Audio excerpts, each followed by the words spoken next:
25 word lists they did use. Oops. But the scores, yeah. I'm sorry, but we have a limit of 100 people in the group. I just want to intimate there are a lot of people trying. And so we have created a YouTube live. So you can, I'll just put the link in the YouTube live. They can use the YouTube live link. Okay, okay. Thank you. But yeah, but they have missed the majority of the talk, I would say, I guess. Ma'am, it will go from the first, ma'am, for them. It will come from the first. Anyway, okay. We have the recording. Okay, okay. All right. Well, thank you. I'm delighted to hear that there are a lot of people. Okay. So what I'm trying to say here is that even individuals with similar pure tone averages, you can see that almost all of them, the range is from almost 0 to 100, whether the PTA is 60, 55, 50, 45, right? So there is a large variability in WRS scores, which therefore makes it difficult to use these kinds of things and say score is lower than expected and use it with great confidence.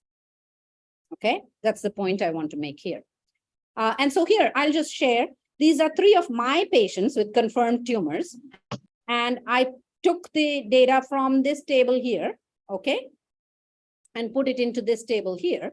And only one of the 3 would have met the criteria of saying, oh, the score was lower than expected.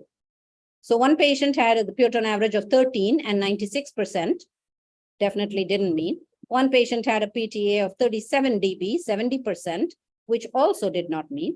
And this patient had a 33 dB pure tone average and a 52% score, which was lower than expected and with high confidence, okay? Not very good, right? This is another paper again from 1992. And the reason I put this up is because these are percentages. 50% of non-tumor patients had scores of 0 to 31%, which means that the test is not only is low sensitivity, but also very low specificity, right? Non-tumor patients are also, a lot of them, getting low scores. So both poor sensitivity and specificity, and this is with recorded presentations. So that's a problem. And then the next thing we might look at is the score asymmetric or has it declined too much, right? I tested them last year, they were at 96%. This year, they are at 72%. Is that a significant decline? Should I be worried about it, right? Again, there's evidence-based data to compare and determine, are these scores significantly different? And again, they use 95% confidence intervals. We do have to be sure we compare apples to apples, which means it has to be recorded and it has to use the same number of words, whether it was 25 or 50. And you'll see that the table has both. So for years, we were using this Carney and Schlau paper from 2007. And actually before this, there was a Thornton and Raffin paper from 1978, which also gave something similar to this. But I'll just explain it to you using one score. So if I say a patient, when I tested them last year or 2 years back, had 88%, and I'd used a full 50 word list, then their score today has to be less than 74% for it to be significantly different. Anything from 74 to 96% is the same as my 88% from 2 years ago. If I used a 25 word list, then anything from 68 to 100 is still the same as my 88. So it has to be less than 68% for me to say it is significantly poorer. And if I used only a 10 word list, then even bigger. Okay.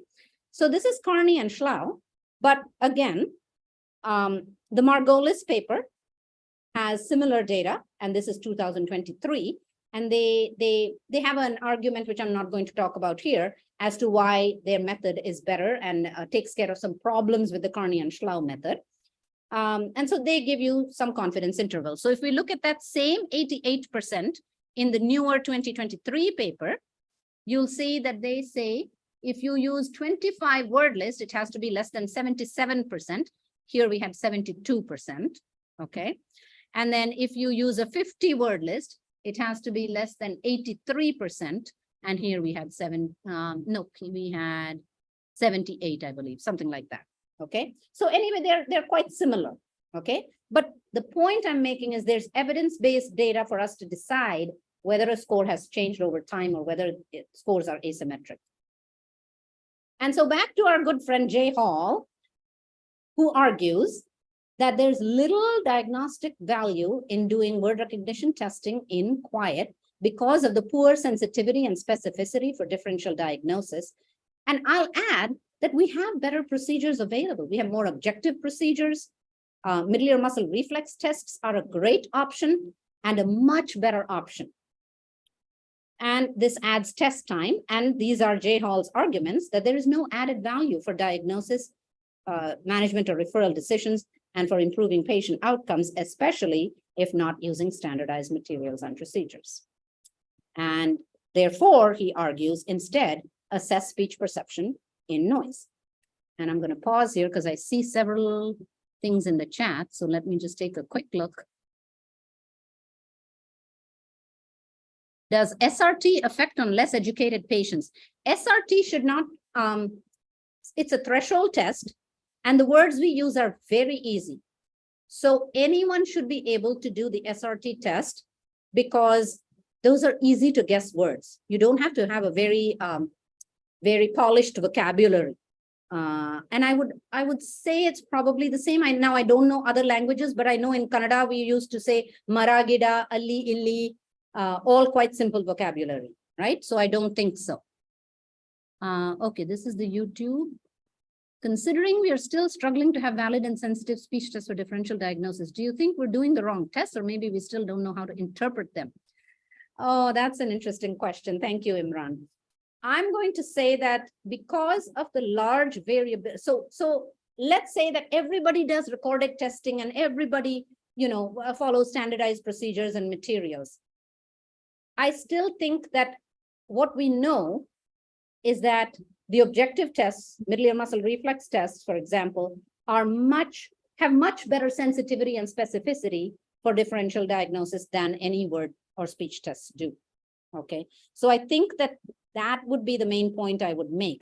I'm not sure that there's something else hidden in speech tests that we are missing. I don't think so. That would be my clinical opinion on that. It's not from any evidence, but that would be my opinion.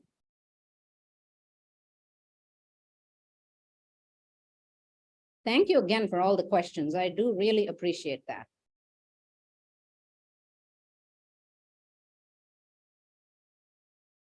Any other comments before we move on?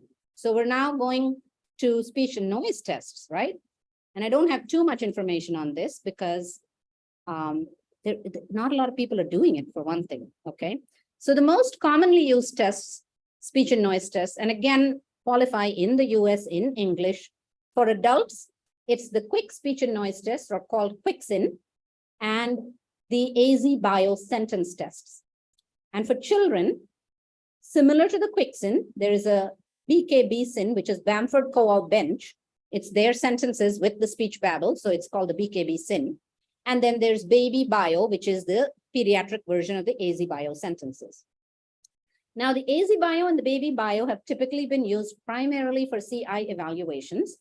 I can frankly tell you I have not used them, or I have used them rarely, maybe hard of hearing children who are wearing hearing aids. What I have used are the QuickSyn and the BKB-Syn, okay? And so I'm only, I'm only going to talk briefly about those two, okay? So speech and noise tests perhaps provide a better window into the functional impact of hearing loss rather than a word list in quiet, right? So even for counseling regarding communication outcomes, it seems that WRS in quiet is not the best choice, right? A speech and noise sentence test in noise might help us counsel the patient better about how much difficulty they had in noise, right? And there's a little bit of evidence to show that perhaps speech and noise tests can predict benefit from amplification and can validate the benefit from amplification, which complements then the verification of the hearing aid fitting. And I did recently read something where there's some research going into diagnostic uses of speech and noise tests. So perhaps this answers your question, Imran, that maybe there is something forthcoming using speech and noise tests for diagnostic purposes. And so I've used some terms here, both validation and verification, And so I want to just be very clear because those are often confused or misunderstood. And since there are a lot of students in the audience as well. So hearing aid fitting, we use a procedure to fit the hearing aid to the patient's hearing loss. Okay. Now the procedures available are evidence-based, like a prescriptive method, such as the NAL, NL2, the DSL, IO, and earlier versions, so when I first started, we were using NAL and then NALR and then NALRP. I've gone through the whole gamut of prescriptive methods, okay? Not evidence-based is the manufacturer first fit, okay? And I can tell you in the US, again, large numbers of audiologists are just using manufacturer first fit.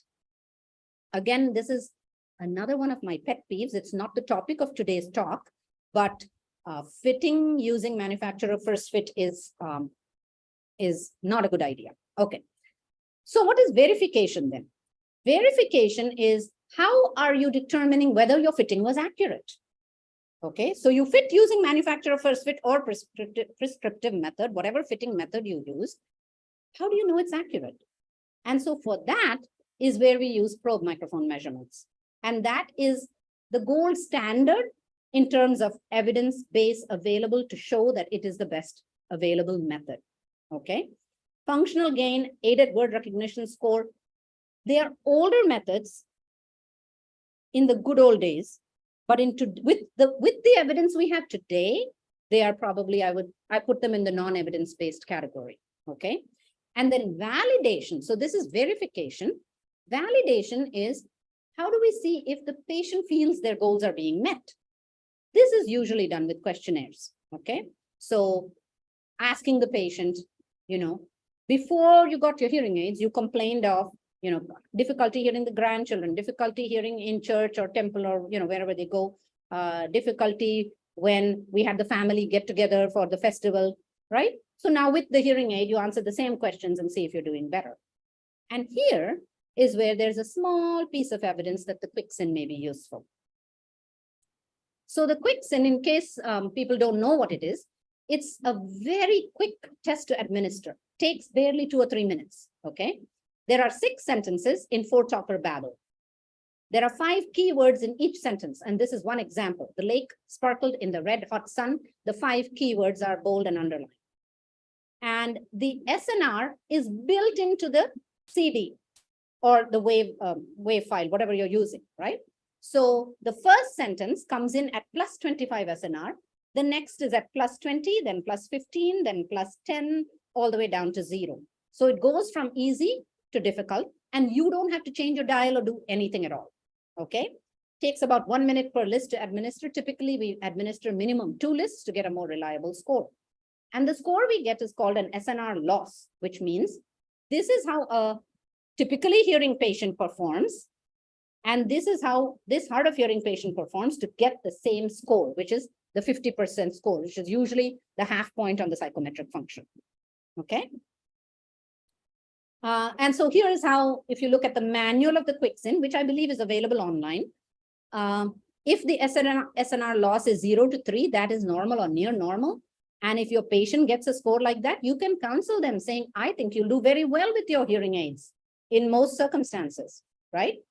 If they have a mild SNR loss, 3 to 7 dB, they're still going to do quite well. If they have a moderate SNR loss, 7 to 15 dB, then you're going to have to counsel them on using other strategies, face-to-face, reduce background noise, and of course, directional microphone, assistive technology, FM systems, things like that. And then these patients are going to have a really hard time in noisy environments, even with the assistive technology, I would say, okay? And so predicting benefit from amplification, this was a review paper, Killian and Goodmanson, Mead Killian and Gail Goodmanson. And they looked at word recognition in quiet or noise, nonsense syllables test, connected sentence test, and none of these they found any correlation with aided satisfaction, which is the validation kind of piece, okay? With the quicksyn SNR loss, they did find a correlation with aided satisfaction. So here is where we are saying that perhaps using the quicksyn, you can predict benefit from amplification. And this quick SIN SNR loss was also correlated with age. So there's a little caution that if your patient is very elderly, then maybe this is not going to be as valid. Okay. But that's a small piece of evidence there. Okay. And so this is what these authors say, is that SNR measures can lead us to better provide realistic expectations during counseling, right? How well am I? What can I expect from my hearing aids? Can I expect to do very well with them? Or should I counsel them to say, you know what, when you're in a noisy environment, and I can tell you, India is far, far noisier than the US. Anywhere we go, even in the home, the traffic noise and the hooting and the horns on the street make even the house noisy, okay? And I, as I said, came back to India last May. I'm still getting used to it, the level of noise here, okay? So noisy situations are a part of life much more here. So counseling is very important, okay? And also then, based on quick SIN SNR loss, consideration of technology, assistive technology that may improve speech understanding in noise, you know, partner mic or remote mic or those kinds of things. And then this one study, which I came across just when I was preparing for this, so I had to put it in. People use bone anchor devices for single-sided deafness, okay? Now, bone anchor devices, you can do a trial or a demo before you get the actual surgery to get the implant, right? And so this was a very interesting study where they administered the quick SIN with the speech babble or the noise directed towards the better ear and the sentences to the affected ear. And they did this pre-op with the demo device and then post-op with the implanted device. And they found no difference in scores. So this means that the pre-op score can predict the post-op performance. So if they do well with the demo device, you can counsel them and say, hey, you're likely to do well with this. Look, this is exactly how you'll do once you get the implant. So that was a nice little piece as well. In terms of validation of benefit, of course, we can compare unaided and aided quick SIN. Okay, and that is a better tool than unaided and aided WRS in quiet. Okay, so back to counseling regarding realistic expectations, consideration of hearing assistive technology. Those are the kinds of things that the speech and noise test is going to give you. And again, here's a study, again, not new, this is old. And this I took from my slide set actually on importance of or importance of prescriptive method rather than manufacturer first fit. But I think it makes sense here as well. So if you look at the blue bars or light gray, that is manufacturer's first fit. If you look at the golden yellow bars, that is fitted to NAL NL1. So this is an old study, NL1. And you can see that if you fit to NAL NL1, the SNR loss is much better than if you use manufacturer first fit. So not only are we not providing adequate amplification, but we are also not providing adequate speech and noise performance. We can improve speech and noise performance by using better methods of fitting hearing aids. So that's a little aside, but regardless, it's a way of doing aided and unaided and validating. And then just quickly about the BKB SIN, which is the pediatric version. The differences are that there are 3 to 4 keywords per sentence, and the SNR ranges from +21 to 0 or -6. The beauty of this is that there are age-related norms available.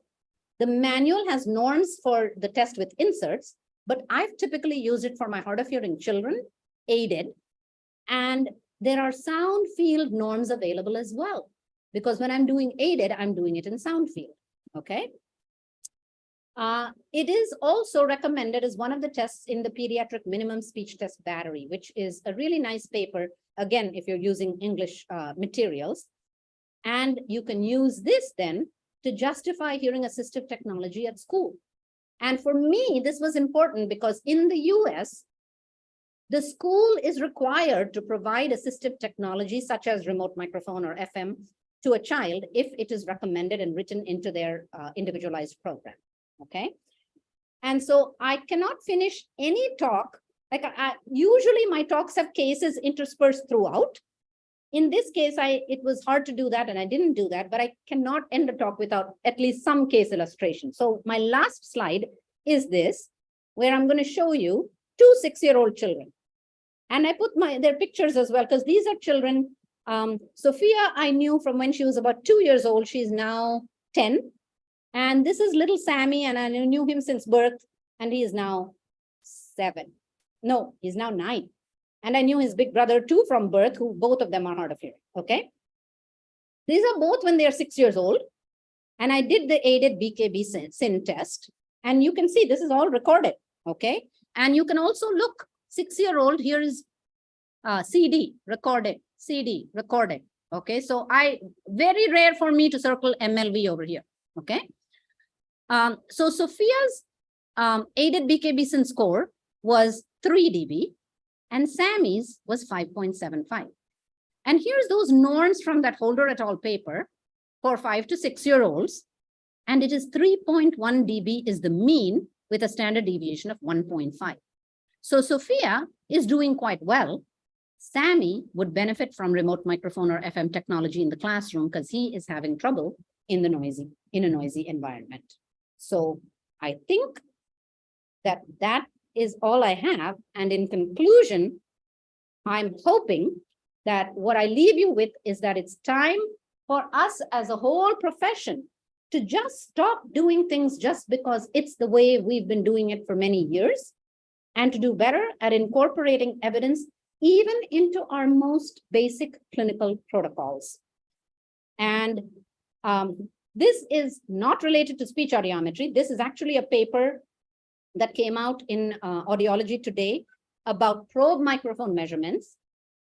So I told you about the Roser and Clark 2008 speech recognition audiometry Stop the Madness.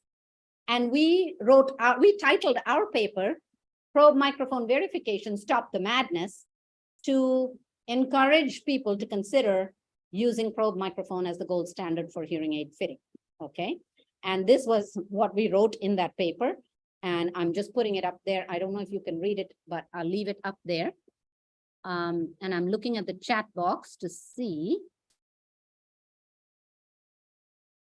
Okay, in the Guthrie, let me go back. Guthrie and McCarthy, difference between UCL -5 and SRT plus 40, was it statistically significant? Yes, it was. Okay, UCL -5 just gives the maximum audibility. That is my conclusion, I guess. Importance of spin test in differential diagnosis. I don't think we have that information yet. I think what I read was that there's some research going on at Stanford about using this for differential diagnosis. But to my knowledge, I don't think it's out yet. I hope I'm not wrong.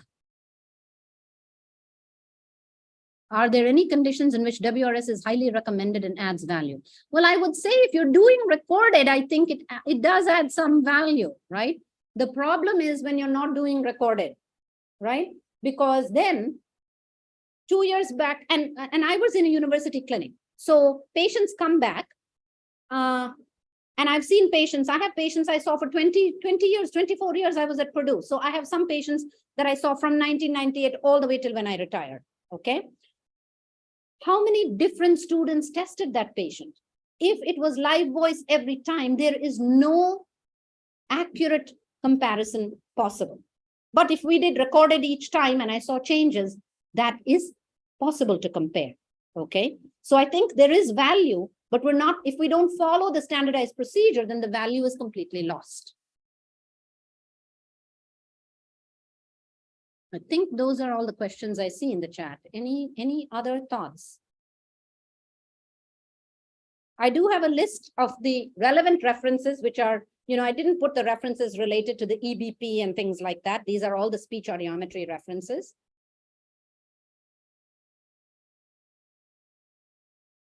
What is the reason for the UCL -5 method to be better than SRT plus 40?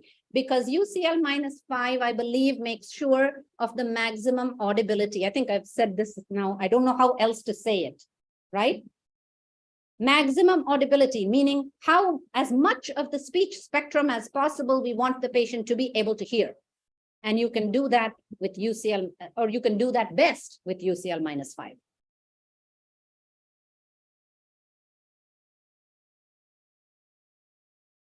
And again, I want to say thank you very much, Srividya, if you are still here.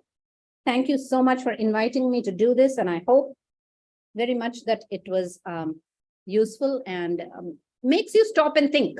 Think about just the daily routine and rut that you're doing, and perhaps some change can happen for the better. Thank you, ma'am. We'll wait for a few minutes, ma'am. I think the questions will come up. Yes. Sure, sure.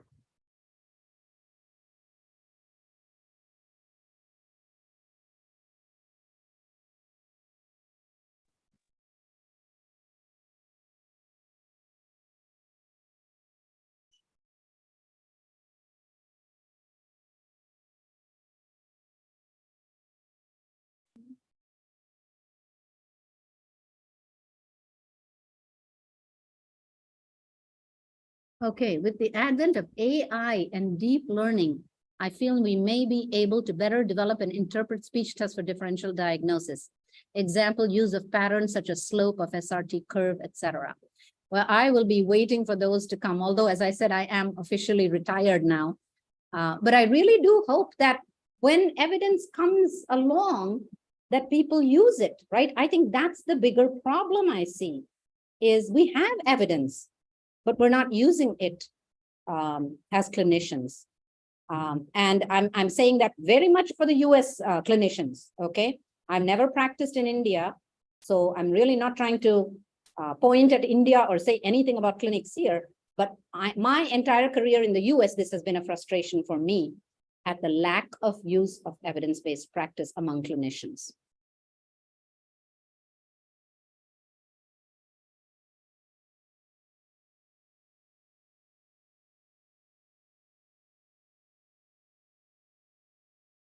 Thank you so much for the comments. Ma'am, Vanaja ma'am is here. Vanaja ma'am, you would like to say something? Vanaja ma'am, I would love to see you. Let me see if I can, how do I? Hi. Can you hear me? I can hear you, yes. Yeah.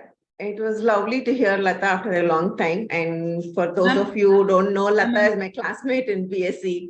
And from her bachelor days, she's always been into audiology, topper in class. And she was always like, you want anything in audiology, go to her.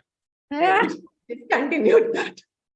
That's very, very sweet of you to say Vanaja ma'am, but I know that in India, I mean, I hear people and I mention Vanaja ma'am and people are like, oh, wow, everybody loves you. So you've done. I missed some part of it, the beginning part of it, because of my some official commitment. I started from you were looking into the question answer and the word recognition score. From that part, I listened to you. Okay. So the gist I got was saying that, yes, the stress on recorded speech material, which I agree that we all know that, yes, we need to use recorded material. For some reason in India, we've not really enforced it. Right now, we do using recorded material definitely for research purpose, but otherwise for regular testing, we are not really using recorded test not material. Just India, Vanaja. US is the same. And it's one of my biggest frustrations, why we are not using evidence-based practice, you know? So, but one thing I would like to say is, like, according to my opinion, recorded speech material is best, but even if you use live speech audiometry, you do get results. And we have seen, like, I've been working in university clinics only, first in Aish and now at Bharati Vidyapeeth. And we do have different students testing, but when we use the same material, we do get results which are reliable. I'm sure the people working at Aish will also agree with this, and even Ishri Vidya may agree with what I'm saying. It's definitely not as valuable as recorded, but then live also gives you some information. And also considering that probe microphone is not being used everywhere in India, I feel for hearing aid testing, speech audiometry is something which is very important. And definitely we should move on to speech in noise rather than just doing word recognition in quiet. And I normally use UCL -10. You talked of UCL -5. Yeah, 5 dB makes a big difference. Sure. I generally talk of UCL -10 is what I try to use in anything. Ma'am, we have Dr. Sridevi Aital from Australia. if she also can give a perspective about this. Absolutely. Yeah. Sridevi ma'am. I wish I could see you. I didn't see Vanaja either. So Ma'am, you unshare the screen, ma'am. You unshare the screen, you'll be able to, yeah. Okay. Oh, yes. Thank you. Thank you. Now I see Vanaja.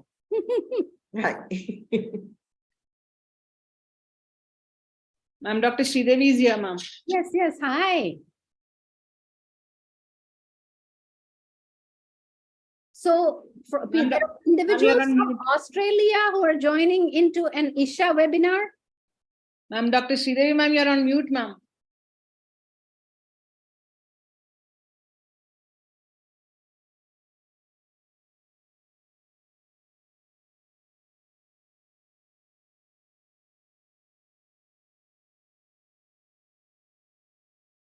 So maybe someone else can tell me. Man, and we can see Aita sir also. Venkatesh, come over. Yeah. Hi, Lata. Thank you so much for your talk today. Yeah, we do. I do more of pediatric audiology, and then, but I think I'm not in so much of with the pediatric diagnostic. But then I use a lot of testing materials for the cochlear implant candidacy as well as for the follow-up. So that's where I use the speech materials. But with the younger children, I tend to use more of live voice with the nature of the population. But with the older kids, I try to use the recorded NU chips speech testing, which is similar to the picture identification. Or if it's a slightly older kids, then I use the recorded speech sentences. Yep. Right. Yep. Yeah, I just feel like, again, my career has been entire in the US, and in India, there are many complications, right? With the language, each state having a different language, and how do you get all recorded materials, and who administers, and how can you score if you don't know the language? But there are no such problems in the US, and we still are not, most clinicians are doing monitored live voice testing. So I'm happy to hear that they're not using it, so we are not behind. I think it's similar to some of the diagnostic centers even here in Australia as well. What do you say, Imran? Yeah, yeah, that's true. Evidence-based practice is easy to talk but hard to implement. Yeah, at least I would say not more than 10% that would do evidence-based practice, unfortunately. And why do you say it's hard to implement? Like, how much does it cost to buy a CD? And no. No. What I meant when I say hard to implement is where it's hard to sort of monitor and make others implement it. Like, for example, me implementing it, of course, they say that, you start, change from your home. So, of course, I've been implementing it for years now, recorded materials, quick sync tests, spin tests, things like that. But problem is audiology as a whole industry is so much skewed towards selling hearing aids and commission-based practices and all that the value and the importance of differential diagnosis and things like that is very, very faded in that way. So, I mean, it can be a discussion, entirely whole, topic, but that's probably my honest opinion about it, is that 90% of clinicians, even those who might be attending today, might be thinking in their mind that, yeah, it's all good in theory, but we are just going to sell hearing aids and we don't care. As long as my patient is happy and I get money in my pocket, how should I bother about all this? Because anyways, the ENT is there to diagnose. And if there's any complication, the doctors and the ENTs will manage. And diagnostics is my bread and butter. Like, I love diagnostics, and I've been teaching for the institute in Bangalore. And yeah, it is, it's eye-opening to me, the students and the criteria they're using and the way it is, I'm hoping I'm being of some help to them. in terms of and these days it's not that difficult to even administer the recorded speeches. I mean, it's incorporated within the audiometers. You don't even need a separate CD or the whole cassette that we used to do in the Irish days or the CD. But yeah, when it can be easily built within the equipment, it's much easier to administer the test. So, but yeah, as Imran said, people do have various reasons for not administering them. Mhm. Yeah, that's one thing I really feel sad, because most of the time clinicians feel that, okay, whatever was said in this webinar is for the academicians, it is for universities. We can't really do it in our clinics, is the impression many have. So I've been trying to change that, saying unless research gets translated to clinics, research has no meaning. Absolutely. Yeah.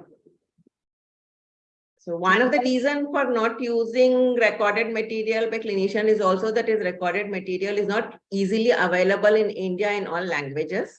Right.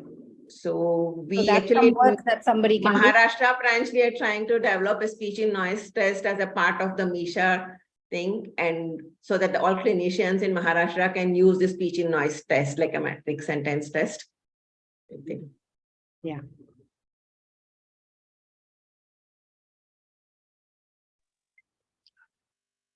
I think one of the reasons for the disconnect, like Vanaja ma'am said, between academics and translating that into practice, according to me, like I come from both sides as academician at one point of time and as clinician at this current stage. I think that it's a failure of the academicians that they're not able to relate and translate what's been taught, what's been evidence, for making it sensible for the practitioners to actually implement. That's No, my honest what would opinion you about it. expect the academicians to do, Imran? I really don't understand that part of it, No, I because think, like you said, I'm an academician, but hardcore clinician in heart. So I think also after people do the pure tone, I think that's kind of taken as a standard, and speech testing is kind of taken as a bit of an additional thing, and that you need the time to do that.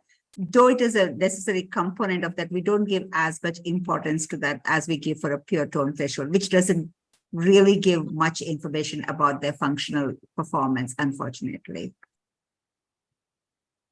yeah, it's the value proposition for a test that I feel is lacking at the moment. That's kind of what my perspective is. Because say, for example, if you look at Indian perspective or any perspective, an audiometrist or even a technician sitting in a optical store can sell a hearing aid to a patient and first fit it and make that patient happy and still pocket the same amount of profits that an audiologist would be working 9 to 5 doing all the right kind of tests can do it. So why should we do that extra thing? That value proposition, that understanding is very important to translate from the academic side to clinical side, and that's where I think the lack is. and especially in India, with the conflict of different people selling hearing aid, like starting from the DHLS and the graduate, we have this difference between DHLS and graduates in bachelor's, audiology and speech language pathology. I keep saying you have to show it in terms of the test you do. What is DHLS, Vanaja? Diploma. Okay. Diploma holders. Okay. It's everywhere. Non-qualified people dispensing hearing aids versus qualified people dispensing hearing aid. There is a little bit of problem about that. But then I said we have to show in terms of the quality of our testing to prove that, yes, we are better than the others. Actually, there is that same problem in the US as well. I can tell you that. So that is not just an India problem either. Yeah, and same with Australia as well. There's nothing different here as well. Okay. Somehow I thought Australia was much better. I'm disappointed. Well, if you look at the way the education system works in audiology in Australia, you can have any science based undergrad degree and do 2 years of masters of clinical audiology and become a qualified practitioner and practice audiology Whereas, for example, somebody in the US, you need an AUD degree for what, 4 or 5 years after an undergrad degree. Or in India, you would need at least a bachelor's degree to be able to practice, which is like 4 years. So that itself tells you the whole story. So there isn't a bachelor's degree in speech or audiology or anything like that? There is, but very, very rarely people would do it. Like I would say about 10-20% of people who would actually pursue a master's of clinical audiology would already have a bachelor's in speech and hearing sciences, but that bachelor's does not qualify them to practice. So it's kind of not very useful if they're going to not use, that to pursue their master's in that field. Okay. Oh, I absolutely did not know that.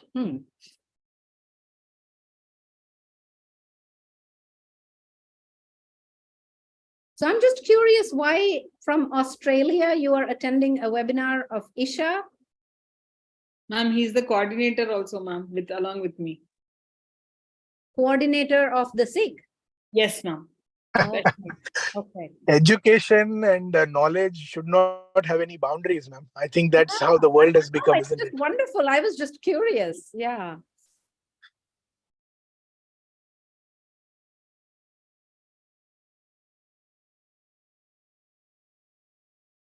You want to wind up, Srividya? Yes, ma'am. Yes, ma'am. Anything else anybody would like to speak? Dr. Manjula is also online. If she wants to speak and comfortable, she can also say a few words. Ma'am, Manjula, ma'am.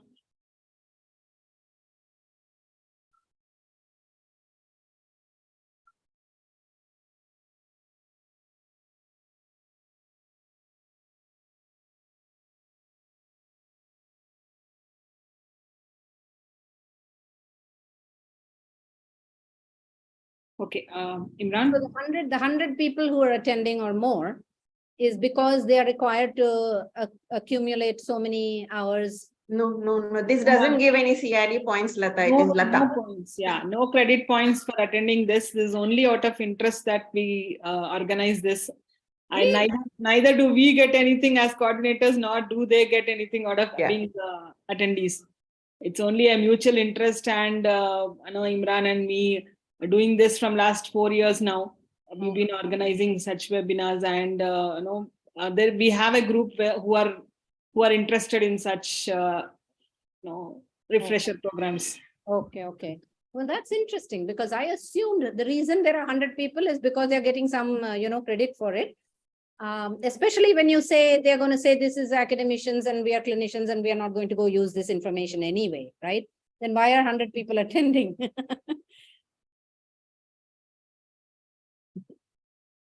Interesting. Yeah. Vanja ma'am has been there right from the first webinar I've been conducting. She's always, any series I conduct, she'll be one of the speakers, and she's always been encouraging. So, speakers like her, I mean, even Dr. Madhuri, Dr. Manjula, all of them had been encouraging us to go ahead and organize. In fact, they'll give us ideas who can be the speakers, who can be the topic. So they kind of organize this. Yes, I see. Srividya and Imran have been very active in doing this. Okay. So it is their brainchild. This whole SIG is their whole. Okay. Yeah, I see a comment from Varsha, and I totally agree. This is the same in the US as well. We're pressurized to complete the testing quickly by the referring ENTs. The value of diagnostics and test battery approach is not respected by ENT as well as patients. Well, I'll tell you my little story about that. Soon after I finished my master's, we moved. My husband got a job at the University of Pittsburgh. So I finished my master's, we moved there, and I was looking for a job. And the first job I got was in an ENT clinic. And it was somewhat far away. And at that time, we were new, we didn't have much money. I used to take a bus and go somewhere far away to this ENT clinic. And I did that for 6 months. And it was the least positive experience of my whole career. And I have decided, that memory itself, I don't even think back to that time. And so I was immediately looking for other jobs, and I got a job at a hospital in Pittsburgh. And from then on is where my career came up, because that was the case in that ENT practice, right? It was hearing aid sales, quick diagnostics. We were treated like technicians.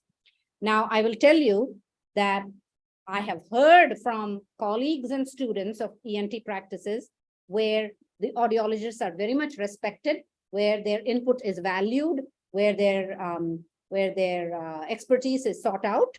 But my experience was quite negative, and I decided I would never, ever work in an ENT practice after that 6 months. So, you have to find the good ENT practice, unfortunately. And I think there are far fewer than the ones where it's like, get the patients in and out the door as fast as you can so we can get the biggest revenue.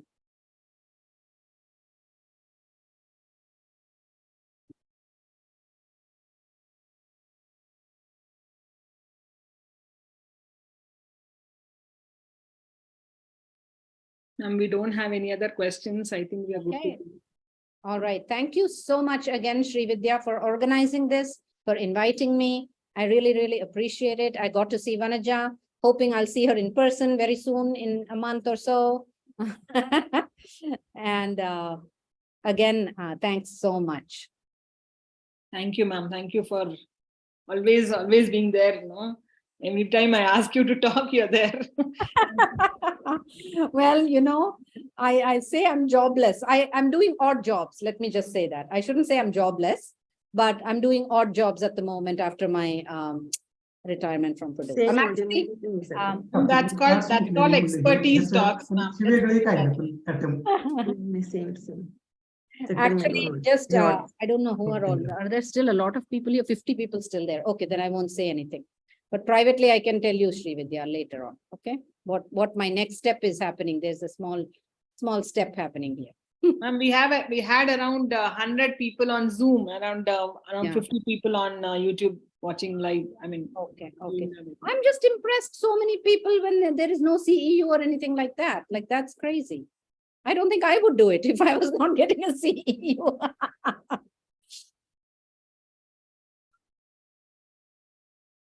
That's the clinical audiology group, ma'am. We are usually having interested people only. Wow. Yeah, that's very impressive. That's a motivation by Srividya. She motivates everybody and keeps sending prompts saying, please attend, please attend. Very impressive. He starts giving the highlight of the topic. So I think people start attending. That's actually because, ma'am, the focus will also be on the clinical people who are passed out and are practicing. They miss out something during their college life and during their academics, and they want to catch up with the new things which is happening. Especially students also, different students from different institutions, they have some gaps somewhere. So they also will be interested. So that's how we had. And our clinical audiology group has speakers from, or the experts or audiologists from different countries who are in different setups. So it has a mutual this one also, exchange of information also as to what's happening in different parts of the world. Yeah, it's really, I'm very impressed. Imran, you want to say something? We'll close. Thank you so much, ma'am. It was really a very informative session, and I think some of those slides I really wish I could actually capture on my phone camera, especially those slides on evidence-based practice and all that, because that's a very relevant thing for clinical use as well. And very, very good discussion as well. Candid, of course, but I guess really, really, we are honored to have you presenting, and I'm sure the people in India are lucky to have your knowledge and expertise now that you've decided to settle in India. I'm sure that there'll be a lot more people benefiting from your expertise and knowledge. So thank you so much, and thank you for accepting our invite. We are so honored to have you tonight. Thank you, Imran. You're too kind. But again, yeah, I just hope that people just stop and think for a minute. That was the main point that I wanted to make. So thanks again, everyone. Are we ready to say goodbye? Thank you, ma'am. Okay. Just for the thing that the whole recording would be there on YouTube, that same link, ma'am. If anybody has missed it and if anybody wants to see, and the slides have been posted in the chat, and I'll again post it on the YouTube link also, so they will be able to take help of it. Thank you, ma'am. Thank you for the consent for the video recording, ma'am. Thank you. Absolutely, sure. All right. Thank you so much. Bye-bye. Thank you, Vanaja, ma'am. Thank you, Sridevi, ma'am, if she's there. I don't know. Yeah, I don't know if Shri is there, but anyway, Shri and Venkatesh was there also with her behind her. So thank you both also for attending. That was very kind of you to do. Actually, Dr. Lakshmi and Dr. Madhuri were also there. I think they just left. Okay, okay. All right. Thanks so much. Bye. Thank you, ma'am. Thank you, ma'am. Yep. Bye-bye. Bye, ma'am. Shweta, we can stop the recording and close. Yes, ma'am.